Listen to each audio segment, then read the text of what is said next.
10 years ago, a fruit seller in a town in Tunisia set off a revolution. He set himself on fire.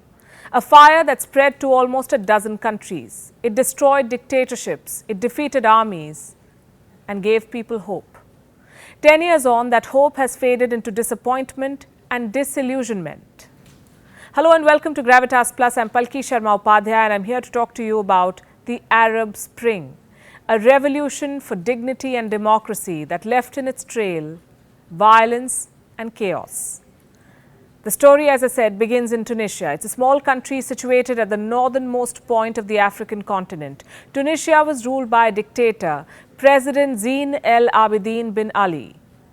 He'd been in power for 23 years of oppression and corruption for the people of Tunisia. And then something happened. On the 17th of December 2010, a street vendor unwittingly changed everything. This man was 26 years old. His name was Mohammed Bouazizi. He sold fruit on his cart. Local officials confiscated his cart because he did not have a license. He offered to pay a fine, but he was harassed, he was humiliated, and this is what he did. Mohammed Bouazizi stood outside a local government office and set himself on fire. He was taken to hospital, but 2 weeks later, he died. And by then, he was a national hero. The Tunisian people declared him a martyr. His act of defiance set off a revolution, something that the country had never witnessed before. Thousands of people who were suffering due to unemployment and paying for the corruption of government officials descended on the streets. They were armed with flags and cell phones. The movement spread on social media via Facebook, YouTube and Twitter. And on the 11th of January 2011, a week after Bouazizi's death, the Tunisian government fell. The disgraced president fled into exile to Saudi Arabia. And all of this happened in a matter of just 7 days. Can you imagine the power of these people? Videos of the revolution went viral on the internet. Its speed and success inspired others. Across North Africa and West Asia, protests began. First in Algeria, then in Jordan and Oman. By the 25th of January, this spirit of revolution had reached Egypt, followed by Syria, Yemen, Iraq, Libya, Morocco, Sudan, Kuwait, even Lebanon. All of these countries were engulfed in this revolution. More dictators were overthrown. On the 11th of February 2011, Hosni Mubarak was forced to step down. He was the man who had ruled Egypt for 30 long years, 30 years. Pro-democracy protesters coordinating on Facebook brought his regime down in a matter of days. Imagine the force of this revolution.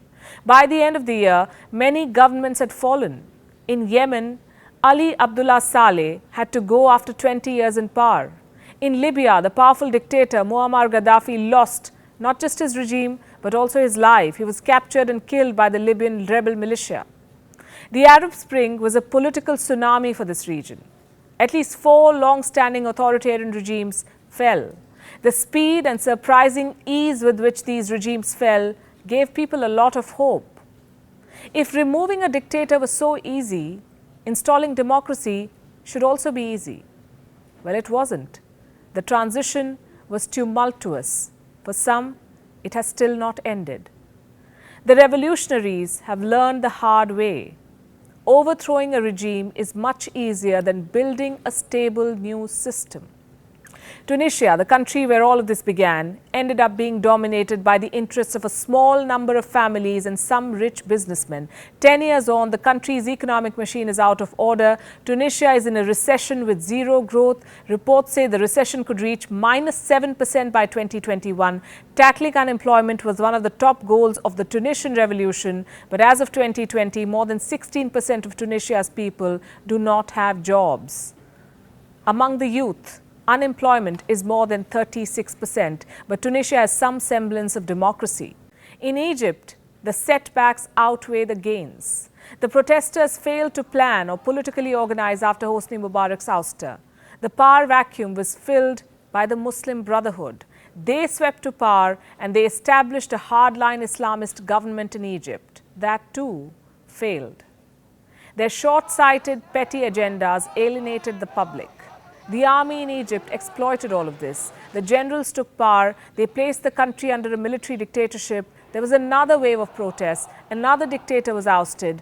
And now we are in 2020. The current Egyptian government, led by Abdel Fattah al-Sisi, shows little tolerance for dissent. Some say it has been more brutal than its predecessors. What happened in other countries? The protests either subsided, the protesters got beaten into submission, or there was violence and chaos. In Libya, when Gaddafi's regime fell, there was little left of the Libyan state. The country collapsed into conflict. To this day, it is mired in a civil war. There are two rival governments and countless militant organizations. In Syria, the protests led to the worst fallout for everyone involved. A brutal dictatorship is targeting its own citizens. Citizens fled war and misery to end up as refugees. Extremists and terror groups like ISIS struck roots. Syria today is a disaster and still far away from democracy and dignity for its people. The same happened in Iraq. The uprisings were co-opted by terror groups like ISIS. When governments were toppled, rebel groups stepped in to fill the void. They resorted to strong-arm tactics. They terrorized their own people. They stoked the fires of unrest. The civil war led to a massive refugee crisis which continues to this day. So were these revolutions ill-conceived? Or were they hijacked by another set of power grabbers? Was the Arab Spring a step forward or a step back for the people of these regions? Whose fault is it that they failed to get the life of dignity and equality that they fought for? The fault, we say, is in our understanding and our expectations of what an uprising can achieve. Democratic transition is not about the individual you overthrow, or the individual who triggers a revolution, or the individual who takes power later. Democracy is about institutions, systems which may appear mundane, but form the bedrock of stability, a free press, an independent judiciary, a corruption-free executive system. Getting rid of a dictator is not enough. You have to clear the systemic rot. You have to build robust institutions. Politics is hard work, sweat and grind beyond idealism. It's a lesson we often forget. America and its allies made the same mistake with Iraq in 2003. The removal of Saddam Hussein alone could not make Iraq a democracy. Conducting an election alone would not ensure equal rights for all. You need institutions. So let this be the enduring lesson from the Arab Spring for all of us. Strengthen institutions, not individuals. Gravitas Plus, co-presented by Skoda. Simply clever.